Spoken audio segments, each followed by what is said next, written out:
principais e mais importantes esculturas de um dos principais e mais importantes artistas de todos os tempos.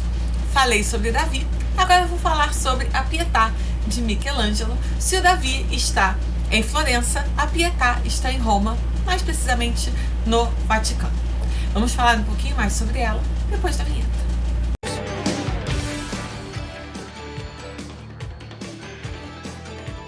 Oi, sou eu, Amanda, aqui novamente no Arte para Você, e seguindo a série italiana, vamos falar um pouquinho mais sobre a Pietà do Michelangelo. Como eu falei nos últimos vídeos mais recentes, agora nas férias eu estive na Itália, evidentemente, uma vez, né, when in Rome, né, como na Itália fazemos como os italianos, e vamos nos expor a muita arte, e claro que é uma oferta infinita, mas a gente segue, né? Claro que sempre tem alguns pontos, né, principais mais importantes, e não se pode falar sobre arte na Itália sem falar sobre Michelangelo. E vou falar agora sobre a Pietà, que está na Basílica de San Pietro, no Vaticano. Eu vou fazer um outro vídeo só sobre o museu do Vaticano, que tem, né, coisas simplesmente maravilhosas. Rafael, tem a Escola de Atenas, evidentemente tem a Capela Sistina, tem também uma parte bem interessante, bem bacana de obras mais contemporâneas.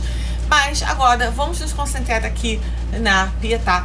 Existem algumas esculturas muito importantes do Michelangelo, duas das quais estão em Roma dentro de igrejas. Uma é o Moisés e a outra é a Pietà, que está aqui na Basílica, né, de São Pedro, que é a igreja mais importante do catolicismo, né, da Igreja Católica, que está no Vaticano. Ela não está no Museu do Vaticano. O Museu do Vaticano, na verdade, é um complexo de museus, como eu falei, vai ter um vídeo sobre. É um complexo de museus,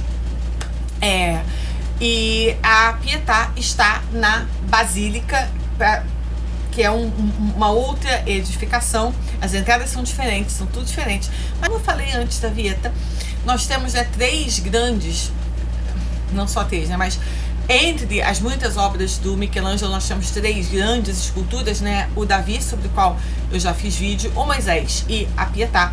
O Moisés também está numa igreja próxima ali do Coliseu e do Fórum Romano, e a Pietà está na Basílica de São Pedro, no Vaticano, que é a igreja mais importante, né, para o catolicismo, para a Igreja Católica, né, o centro do catolicismo no mundo. O Museu do Vaticano, que na verdade é um complexo de museus, onde a gente tem muita coisa, afrescos do Rafael, uma parte de arte mais contemporânea, evidentemente a Capela Sistina e muitas outras coisas.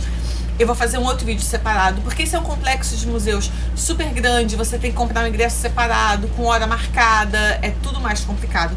E a Pietà está na Basílica, para a qual você não tem que comprar ingresso. O máximo que você pode ter que fazer é enfrentar uma fila bastante grande. Graças a Deus eu não peguei fila nenhuma, mas dependendo da época do ano que você for, especialmente se você for nos meses de julho e agosto, que é o verão no hemisfério norte, que são as férias na Europa, a chance de você pegar uma fila enorme é imensa. Um calor desgraçado, que o verão lá é muito, muito, muito quente.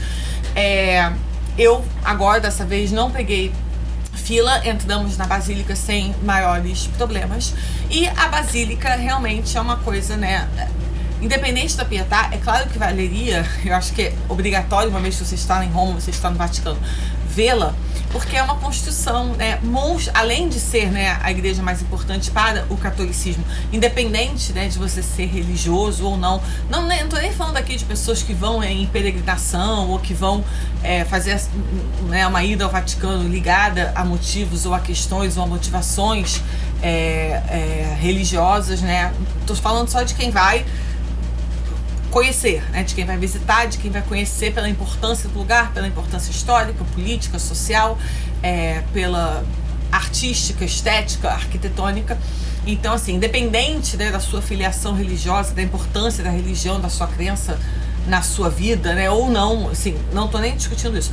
Estou falando, né, que evidentemente, uma vez que você já chegou a Roma, se foi ao Vaticano, você vai conhecer a Basílica, e realmente é uma das edificações, né, das construções mais importantes, mais imponentes que você vai ver na sua vida, né? Pelo tamanho, pelo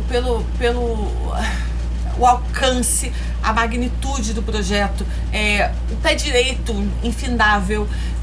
E ela começou a ser construída ali em cima do túmulo, né, de São Pedro, por isso que a chama tem esse nome, né, que foi o primeiro Papa. Então, assim, ela começou a ser construída ali, dali ela foi sendo erguida, né, ela foi crescendo. Tem vários estilos ali diferentes, porque ela foi construída por muitos séculos, então vários arquitetos foram assumindo o projeto. Você vê a diferença de estilos, a diferença de materiais. Então, assim, né, eu acho que não existe você ir a Roma, você ir ao Vaticano e você, pelo menos uma vez, né, assim, em uma ida, você não conhecer a Basílica. Para além disso tudo, é lá que está a Pietà, uma das obras mais importantes da história da humanidade, em termos de simbolismo, em termos de lore mesmo, assim, do inconsciente coletivo, né, em termos de... Você fala uma Pietà, inclusive, né, ela virou um símbolo de muitas coisas. Então, assim, da mesma forma que em Florença você vai ver na academia o Davi, evidentemente aqui você vai ver a Pietà. É importante saber que ela não está no museu, que ela está na Basílica, porque você pode ir ao Museu do Vaticano achando que ela vai estar lá e ela não vai estar. Então você tem que saber que ela vai estar na Basílica, você entende, ela vai estar aqui numa das entradas aqui à direita. E pode fotografar. E a emoção, a Capela Sistina, por exemplo, né, no Museu do Vaticano não pode fotografar, você pode fotografar tudo. Lá dentro, você não pode, dentro da Capela Sistina você não pode fotografar. Mas a emoção de ver a Pietà, apesar do vidro, né, não diminui nada. O impacto, como aquilo realmente, né, você estar na presença dela e você ver daquele trabalho de perto, como aquilo realmente mexe com a gente de uma forma bastante profunda, continua, a mesma coisa. Então agora vamos falar um pouquinho mais sobre ela, sobre algumas curiosidades, alguns fatos e o porquê de toda a importância dessa obra. Alguns fatos interessantes sobre a Pietà é que a Pietà é a única de todas as obras de Michelangelo que leva o seu nome, é a única assinada.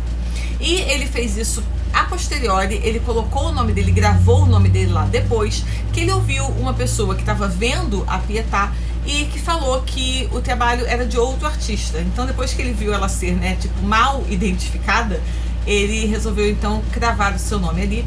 E é possível, inclusive, que ele tenha assinado a Pietà 2 vezes.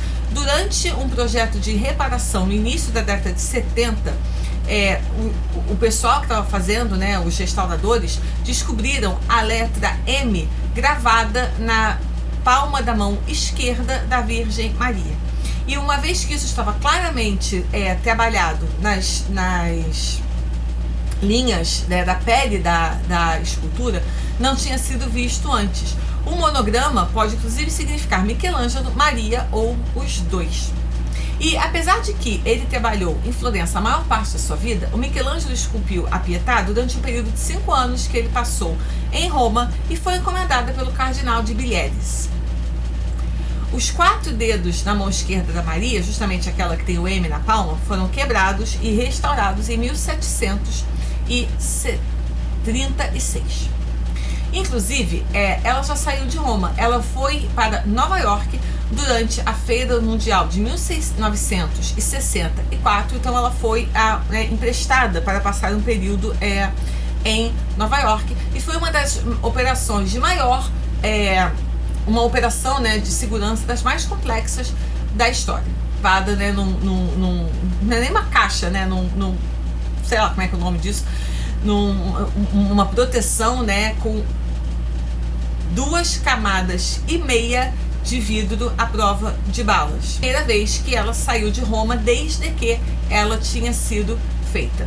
Inclusive, o container no qual ela foi levada para atravessar o Atlântico foi desenhado, inclusive, para suportar um naufrágio. Então, caso o barco afundasse, se acontecesse do navio afundar, o container onde estaria a Pietà conseguiria flutuar. E, inclusive, ele teria um transmissor que ajudaria a localizar onde ela estava no oceano. Ela foi encomendada, né, por um cardeal, Jean de Bilieres, que era francês, e que queria a obra em mármore mais bonita de Roma para enfeitar, né, para ornar a sua tumba, e ele fez essa encomenda para Michelangelo, que tinha na época somente 24 anos. Eu falei, né, que ele começou a trabalhar no Moisés, ele tinha 27, então essa aqui ele era até mais jovem. E ele escolheu um tema que era então popular na arte europeia do norte, que era a de Maria chorando sobre o corpo do seu filho morto, minutos depois que ele tinha sido retirado da cruz. E essa foi provavelmente o primeiro trabalho de escultura de Michelangelo no qual as emoções humanas tinham um papel tão central, né? Ela era, que a gente vê uma emoção tão viva, tão profunda num trabalho em mármore, né? E o resultado final foi realmente reconhecido como o mais belo trabalho em mármore de Roma. E assim como o Davi, ela também foi esculpida de um único bloco de mármore Carrara. E ela foi levada para a Basílica de São Pedro, 200 anos, onde ela está até hoje, 200 anos depois da sua criação. É interessante que o Davi também foi mudado de lugar, né? Mas nos primeiros 200 anos de sua existência, a Pietà ficava na Capela de Santa Petronila, que é próxima à Catedral, que é próxima à Basílica de São Pedro, e lá ela estava porque tinha sido escolhida pelo próprio Cardinal de Villers como o seu lugar de descanso, né, digamos assim, onde ele ficaria enterrado. Então ela estava lá próxima a ele, e em 1699 ela foi levada para a Basílica de São Pedro, onde ela está até hoje. Quando ela foi terminada em 1499, alguns críticos achavam que a Maria parecia jovem demais, muito jovem para uma mulher que era mãe de um homem de 33 anos, que seria a idade, né, que Jesus teria em sua morte. E em 1972, Laszlo Toth, um homem, né, digamos assim, que não era lá muito bom das ideias, da Hungria, ele visitou a Basílica de São Pedro e atacou de forma furiosa a Pietà com um martelo. E enquanto ele a atacava com o martelo, ele gritava: "Eu sou Jesus Cristo, eu voltei dos mortos". Antes de ser parado, né, pelos agentes de segurança, ele conseguiu fazer 15 focos de dano, né, na estátua. Inclusive, ele arrebentou o seu braço esquerdo, a ponta do seu nariz e a sua bochecha. Desde então, ela foi restaurada, e a restauração foi impecável, né, de forma que, se você olha para ela hoje, você nem sabe que ela passou por isso, né? Muitas pessoas não sabem, nem lembram mais que isso aconteceu, e ela está como se isso nunca tivesse acontecido hoje em dia. E ela foi uma obra muito importante, porque, como eu falei, o Michelangelo tinha somente 24 anos quando ele fez a Pietà, e a sua carreira, né, ajudou ele a se tornar a lenda viva que ele foi na Renascença da época, porque ela já foi um sucesso logo de cara, né? Ela foi muito reconhecida e muito bem aceita logo que ela foi feita. E ela é uma escultura na forma de uma pirâmide, e o ápice, né, a ponta mais alta dela é justamente a cabeça da Maria, e ela, né, meio que desce em forma triangular para ambos os lados do robe dela. E se a gente olhar bem de pertinho com atenção, a gente consegue ver que a cabeça dela é um pouco desproporcional em relação ao seu corpo. O corpo é muito maior do que a cabeça. Isso aconteceu porque, uma vez que ele tinha lá o bloco inteiro, né, o bloco de mármore, e uma vez que ele estava fazendo, ele começou a fazer o corpo de Jesus, que era, né, um homem adulto de então 33 anos, e ele achou que estava difícil fazer a proporção de um homem adulto caído, morto, no colo, né, de uma mulher. Então ele acabou fazendo o corpo dela bem maior para fazer sentido que ela estivesse segurando o corpo inteiro de um homem adulto. Então, com isso, a cabeça ficou um pouco menor, mas também tem essa ideia de triangulação, né? Então a cabeça é a parte mais alta de todos, e ela meio que desce de forma triangular pelos ombros e pelo robe, né, pela roupa dela, até as extremidades caídas do corpo de Jesus. A interpretação da Pietà pelo Michelangelo, ela era até então sem qualquer precedente na escultura italiana, porque ela atingiu a combinação perfeita da beleza clássica do Renascimento, e ela já dava, assim, os primeiros indícios, os primeiros, assim,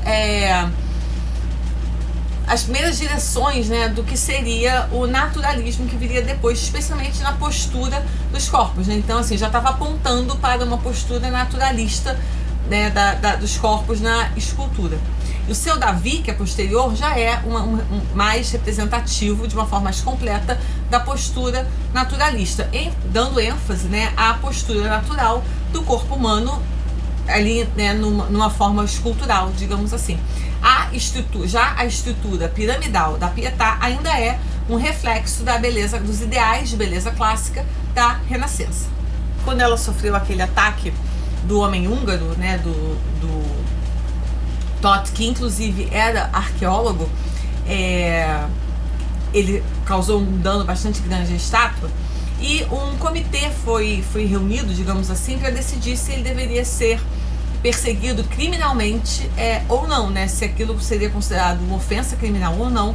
E no final das contas decidiram que não, porque o comportamento dele não era politicamente nem criminalmente motivado, mas que ele era uma pessoa com uma questão muito grave de saúde mental que não poderia ser responsabilizada pelos seus atos. Então ele foi mandado para uma instituição, né, para pessoas com questões, né, com problemas de saúde mental grave, e 2 anos depois ele foi expulso da Itália.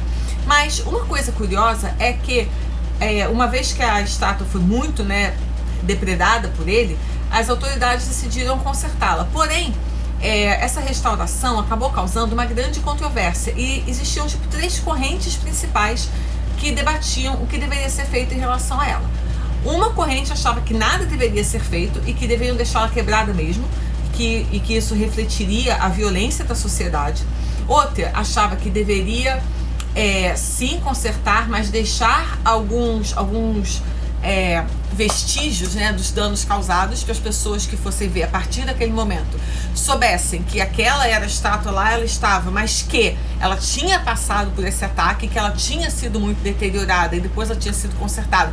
Então é como se tivesse deixado tipo cicatrizes, para que as pessoas não esquecessem do ataque e dos danos que ela tinha sofrido.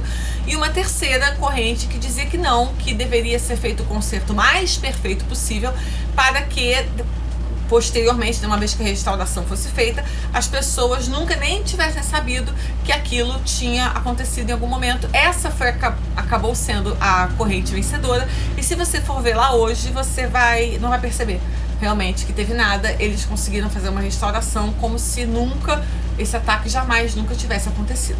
Eu não sei o que vocês acham. Vocês acham que uma das outras 2 abordagens teria sido melhor, ou essa acabou sendo a melhor mesmo? Enfim, é uma coisa a ser debatido, né? Eu não sei, eu sei que o que acabou sendo feito foi essa, e é como ela está hoje. Pietà, como eu disse, né, é uma escultura maravilhosa, realmente, né, o grau de emoção, de vida que ela passa, ainda que tenha nessas pequenas controvérsias em relação à juventude do rosto da Maria, que algumas pessoas dizem que seria até para dar uma atemporalidade, né, assim, porque realmente Jesus é claramente um homem adulto. Apesar de morto, ele está com a expressão no rosto dele muito serena, muito pacífica. Eu acho que a gente consegue ver quase um princípio de um sorrisinho, como se ele tivesse morrido pacificamente.